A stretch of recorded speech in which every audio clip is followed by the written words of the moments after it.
Disney's Aladdin by Kelcom, 1993.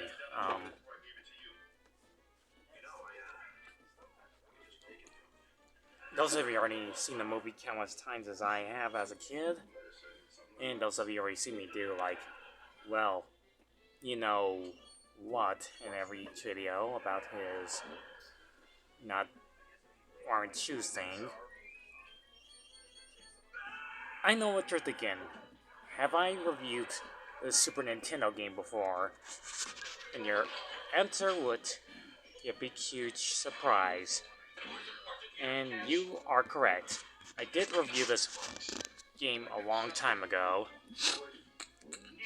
I think in 2019 or 2020, the time the live-action Aladdin, this movie came out 4 years ago. This is gonna be a quick review on me talking about the game. I mean, those of you already seen the film before, there's no point in talking about it whatsoever. It's about a street rat named Aladdin and his pet monkey Abu, which are their goal is to find food to survive.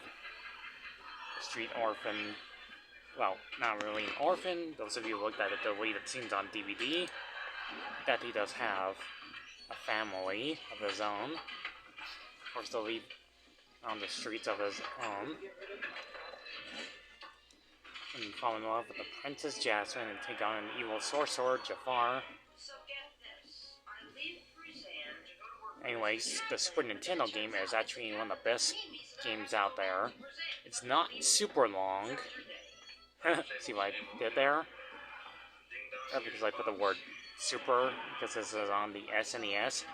Anyways, the game is you collecting gems. The reason why you collect gems, if you collect all blue ones, they give you extra lives. Collect the red ones, you get a special ending. Also, use the cloth to hover in mid-air for a short amount of time. And beat each stage when you see the sign. This game only has a few levels. A market level, and most likely into Aladdin's home of Agrabah. When I'm explaining that this game has a few enemies, like the Sultan's guards, beautiful looking backgrounds, stupendous music. The whole entire game is actually really good and looking graphics. But you might say the Sega Genesis has better graphics, then you are right. You have to collect extra limes, and you see the hearts on top of his light bar there. That's on how many hits a land takes. And it reaches down to 0, the land will lose his life and have him any he collects are left. Aladdin will have the ability to jump on enemies or throw apples to stun them. And collect apples, plus to use as weapons. Sometimes you'll find a hidden bread that restores health, or a big huge turkey. This game does have a few bosses. The apple salad guy. And I'll also use scenes from the movie. It'll give you passwords. Words and all that kind of stuff. Hold on a second. What I'm trying to explain about this review of the game, it does have interesting scenes from the film. Cutscenes from the movie. This is kind of the closest thing when you get passwords, where it has a genie, Abu, Aladdin, Jasmine, or Jafar's face on them. You will continue right where you left at.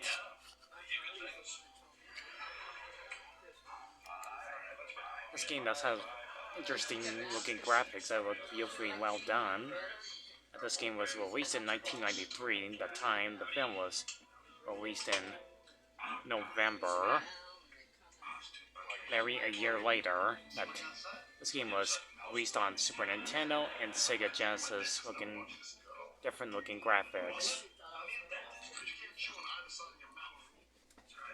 Also, every time you complete a stage, you'll get the genie spinning wheel of having extra continues, or one-ups, extra hearts, or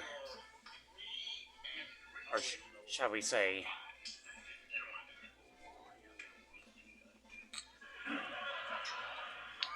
the moment of extra lives you get, the more you stay alive, which will make the gameplay a bit of a cakewalk.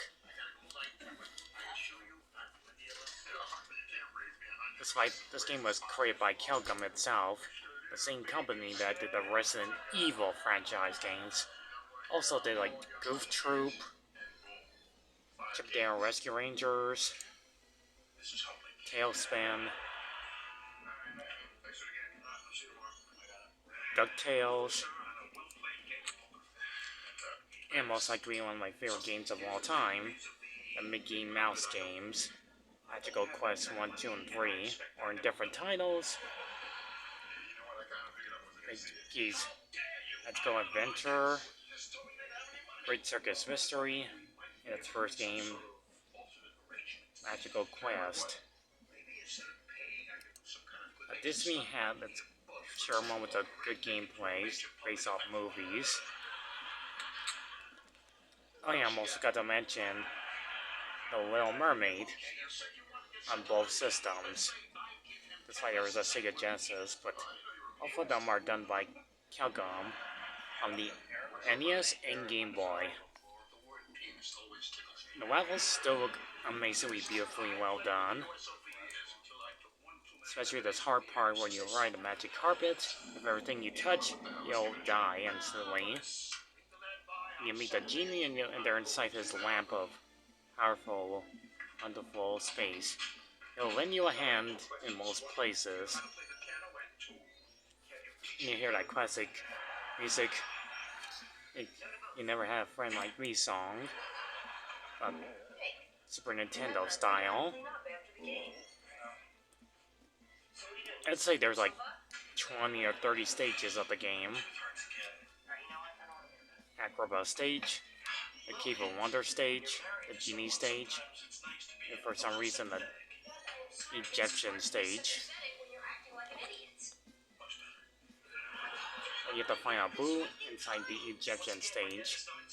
You get that classic music, A Whole New World song, which is the best song in movie history, and there was like no danger in this stage, which is the only level of the game.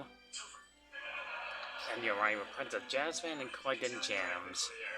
Sure, you'll miss a few, but you'll complete it certainly. And the final stage is Jafar's palace, and you have to face not only Iago's bird cousins, but the guards as well. And the final boss facing Jafar is pretty easy.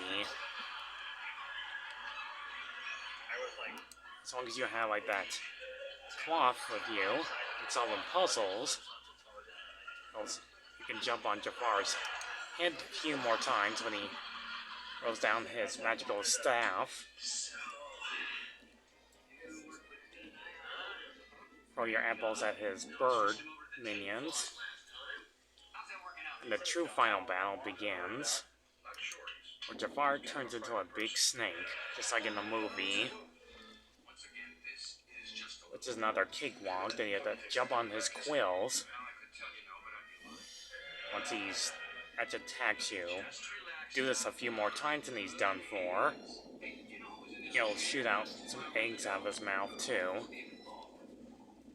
And we get like the classically good ending of the game.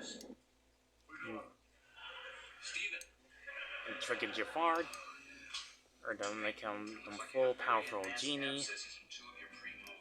And stuck him right inside the lamp. Aladdin tells Princess Jasmine the truth. And that's pretty much the entire game in a nutshell. It's been a pretty good game of one of the best Super Nintendo games out there, Aladdin. I know I talked about this before, but it shows a way better on my quality video now. Amazing characters, beautiful looking graphics, wonderful backgrounds and artwork, cool animation. This one makes Aladdin on Super Nintendo a pretty darn good game. You'll actually have a great time playing this game. I'm glad they put this on the Switch System collection. It's one of the coolest, most amazing NES games out there.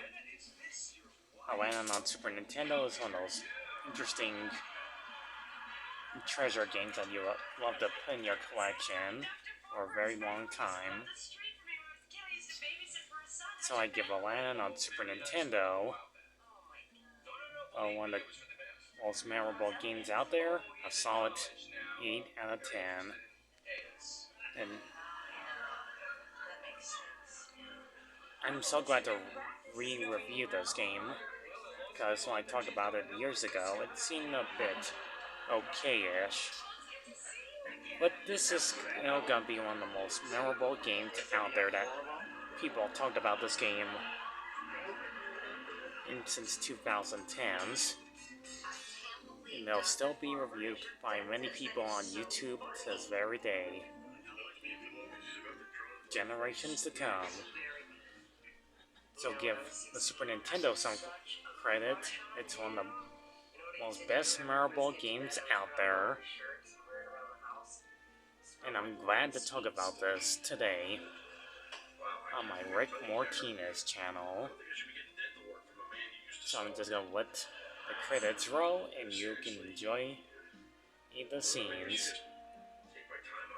Because believe me, I rebeat this game before, and we talking about it in my channel reviews. It's pretty much the reason why everybody loves Disney's Aladdin in the movie. It's one of the best films out there in 1992. And the game of it is a huge success.